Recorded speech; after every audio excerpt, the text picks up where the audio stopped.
सभी को राम राम। हरियाणा सरकार ने वही HKRN पोर्टल में पॉलिसी जो बनाई थी उसमें बड़ा चेंज किया है।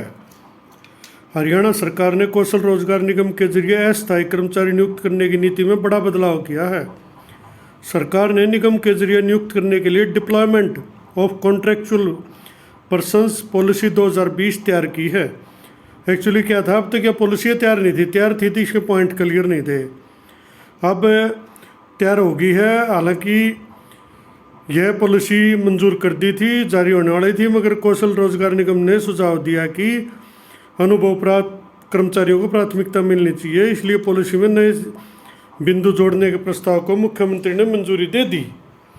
इसमें पहले यह नहीं थी। अब यह पॉलिसी कभी भी जारी हो सकती है। लगभग 30 जून तक यह पॉलिसी आ जाएगी सभी विभागों के पास और इसी के आधार पर जुलाई में नियुक्ति होने के चांस हैं।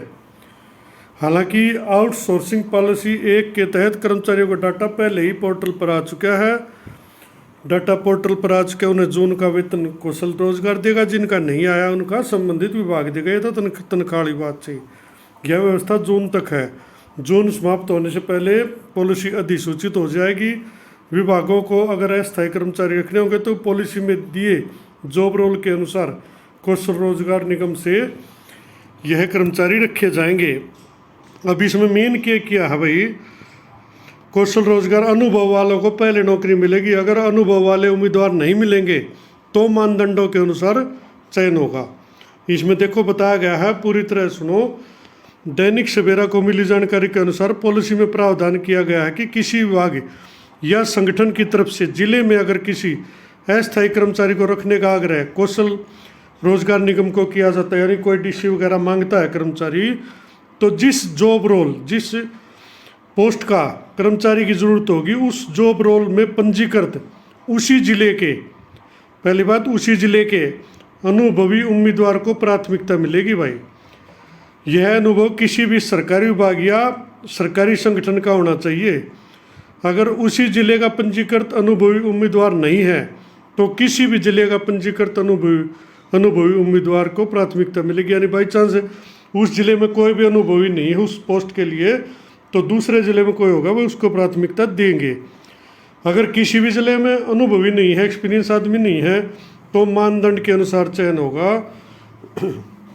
इस मानदंड के अनुसार किसी जॉब रोल के लिए किसी योग्य पंजीकृत उम्मीदवार नहीं होगा तो निगम उस पद का विज्ञापन जारी करेगा और आवेदन आमंत्रित करेगा। यानी उसके लिए आवेदन मांगे जाएंगे और उसमें जो ठीक लगेगा उसको ये पॉलिसी के अनुसार लेंगे।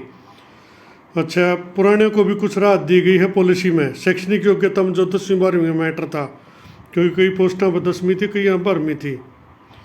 और सारा अधिकार जो है ना कौशल विभाग को दे दिया है, नए कर्मचारी लगाने का भी, पॉलिसी तैयार का भी, और ये जो वैकेंसी वगैरह मांगने का भी, जॉब रोल तय करने का, नए डेजिग्नेशन क्रिएट करने का।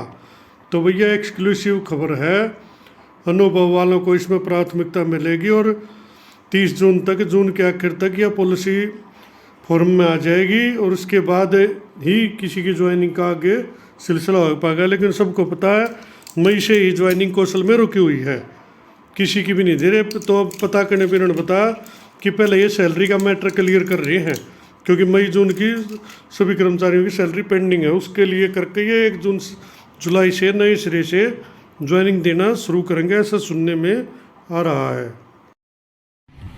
अगर मेरी बात पसंद आई हो तो वीडियो को लाइक करें और चैनल को सब्सक्राइब जरूर करो, ताकि आने वाली वीडियो का नोटिफिकेशन आपको समय पर मिल सके। धन्यवाद।